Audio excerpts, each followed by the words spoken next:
अस्सलाम वालेकुम ख़वातीन और हज़रात, वक्त होता है हस्बे हाल का। मैं हूं आपका मेज़बान जुनैद सलीम। शो में मेरा साथ देंगी नाजिया बेग और हम सबको बहुत अजीज। अस्सलाम वालेकुम नादरीन। अस्सलाम वालेकुम नादरीन, आज जिस सुलगते हुए मौजू पर हम डिस्कस करेंगे वो कभी ज्यादा सुलगना शुरू हो जाता है, कभी उसे तरौका ला के मट्ठा करते हैं, मगर फिर कोई आके उसे तखा के निकल जाता है।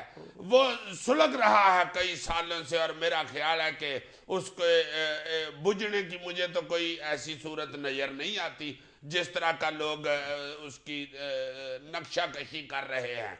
यार जुनैद, यार ये जो इंडिया के साथ हमारी दोस्ती और बड़ा लेन देन और तजारत के बड़े चर्चे होते हैं और उसके बाद एकदम पता चलता है कि हमारी बॉर्डर लैंड जो है सरहद उस पे फिर झड़पें हुई हैं जी, और एक हमारा जवान शहीद हो गया है।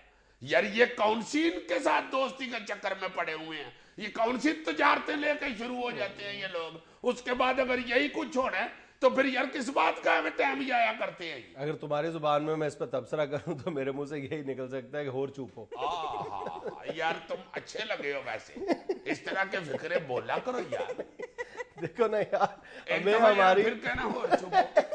तुम ये देखो कि हमारी जो अच्छे जेस्चर्स हैं उनका क्या सिला दिया जा रहा है, हमारी कमजोरी को किस चीज पर महमूल किया जा रहा है, क्या हमें पूरी दुनिया में किस तरह से पेंट किया जा रहा है, यानी उल्टा चोर कोतवाल को डांटे।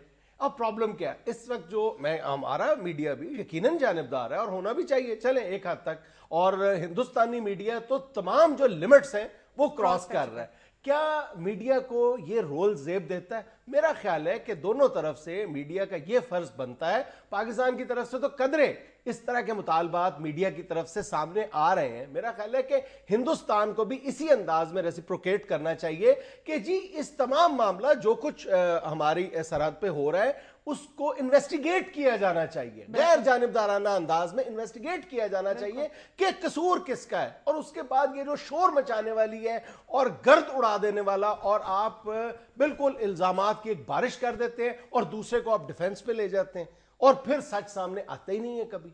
हाँ जी, अब यार मैं अखबार में उस लड़के की, उस जवान की तस्वीर देख रहा था जो शहीद हुआ है।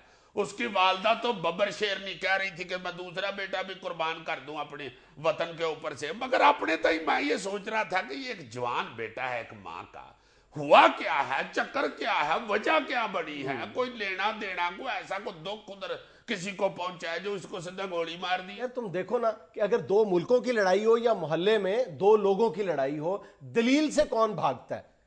वही ना जिसका कसूर होता है, वो कभी भी इस बात को ऑफर ही नहीं करेगा कि जनाब आप मामले को इन्वेस्टिगेट करवाएं, कभी भी नहीं। मैं ये समझता हूं कि मुतालबा इस बात का किया जाना चाहिए कि इन्वेस्टिगेट किया जाए। इस वक्त जो बुनियादी प्रॉब्लम है वो इंडियन माइंडसेट के साथ है। ये जो हिंदुस्तान को जोम हो गया है ना कि मैं न सिर्फ इस खित्ते का बल्कि पूरी दुनिया का अमेरिका हूं। हाँ, वो क्या कहते हैं कि अपने मुंह मियां अमेरिका बनना। हालांकि वो जो अंगोरों ने आके इधर फिल्म बनाई है इनके मुआशरे की, इनके कल्चर की, स्लम डॉग मिलीनियर, हाय हाय हाय हाय, क्या उसमें उसने गुर्बत दिखाई है और क्या उसने उधर कौम का हाल और बच्चों का हाल दिखाया। अजीज साहब, तो वही तो इंडिया है, वही तो हकीकत है। बिल्कुल।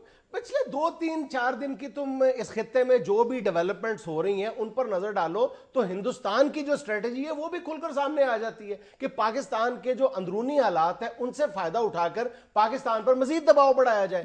और हिंदुस्तान हमेशा से ये करता है, उसको एक आइडियल मौका मिला है। बल्कि मैं तो इस मौके पर उन लोगों से ये सवाल भी करता हूं जो बार बार इस बात की गिरदान करते चले आ रहे हैं कि जनाब ये पाकिस्तान के कुछ लोग हैं जो हमेशा अपनी हर प्रॉब्लम जो है वो बैरून मुल्क साजिश देखते रहते हैं। मैं ये कहता हूं कि इस वक्त भी अगर किसी को बैरूनी साजिशें नजर नहीं आ रही तो फिर मेरा ख्याल है उसको अपनी आंखों का इलाज करवाना चाहिए। बिल्कुल। और एक आंखों का डॉक्टर मेरा वाकई भी अब बहुत आला डॉक्टर है, डॉक्टर तैयब। यार मैं टीवी देखता था तो मुझे ब्लैक एंड व्हाइट नजर आता था, फिर मुझे डॉक्टर साहब ने बताया कि ये TV he black and white है, इसलिए तुम्हें ब्लैक एंड व्हाइट नजर आता है।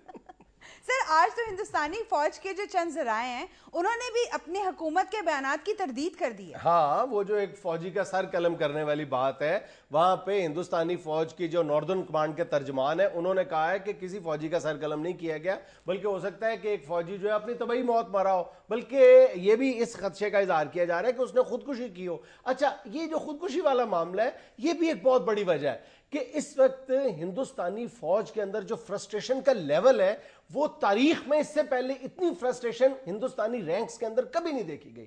اس میں اظہار ہے فرسٹریشن کا وہ دو طریقے سے ہو رہا ہے. ایک تو خودکشیوں کی صورت میں, یعنی ہندوستانی میڈیا کی اپنی رپورٹس یہ کہتی ہیں کہ پچھلے چند برسوں کے دوران افسران کی سطح پر 4000 سے زیادہ فوجی افسران خودکشی کر چکے ہیں. اور یہ پچھلے دنوں جموں و کشمیر میں ایک سینئر افسر تھی, خاتون افسر, یہ پائلٹ افسر تھی, اس نے خودکشی کی ہے. اس پر بڑی لے دے بھی ہوئی ہے. اور فوج چھوڑنے کی جو شرح ہے اس میں ہر سال 2 سے 3 ہزار کی تعداد میں باقاعدگی سے اضافہ ہو رہا ہے. یعنی 2012 میں ہندوستانی فوج چھوڑنے کی جو شرح تھی وہ تاریخ میں سب سے ہائی تھی. اس سے زیادہ فرسٹریشن کس ملک کی فوج میں ہو سکتی ہے جی؟ اور ہمارے ملک میں فوج میں بھرتی ہونے والوں کی لائنیں لگی ہوئی ہیں. میں خود گیا ہوں بھرتی ہونے کے لیے. انہوں نے کہا کہ اب تمہارے منہ پہ بھرتی زیادہ ہو گئی ہے اس لیے تم اب چلے جاؤ. میں نے کہا جی میں شروع میں بھی آیا تھا تو آپ نے یہی بہانہ لگایا تھا. میں تو اب بھرتی نہیں بدل سکتا, آپ ہی اپنی طبیعت بدلے. رکھا ہی نہیں مجھے انہوں نے, ورنہ میں نے بھی ہو جانا تھا بھرتی. میرا خیال ہے کہ اب وقت آ گیا ہے کہ ہم لوگوں کو اپنے رویوں میں اعتدال اور توازن پیدا کرنے کی ضرورت ہے. اب ہمیں یہ بات سمجھ لینی چاہیے کہ جو بلا ضرورت کی دشمنی ہے اگر وہ نقصان دہ ہے تو ضرورت سے زیادہ کسی کے آگے جو بچ جانے والا رویہ ہے یہ بھی اتنا ہی نقصان دہ ہے. اپنے موقف کا اظہار تو کرنا چاہیے نا. وہ کسی سیانے نے نہیں کہا ہوا بہتے میٹھے بھی نہ ہو کہ کوئی چاکھی لوے, تو بہتے کوڑے بھی نہ ہو کہ کوئی تھوکی دوے. جیسے انگلش میں کہتے ہیں کہ ڈونٹ بہتا سویٹ کہ کوئی چاکھی لوے, اینڈ ڈونٹ بہتا سالٹی کہ کوئی تھوکی لوے. لینا ایک چھوٹا سا وقفہ, ہمارے ساتھ رہیے گا. عزیز صاحب کہاں سے آتے ہیں آپ کو محاورے؟ بس یہ نالج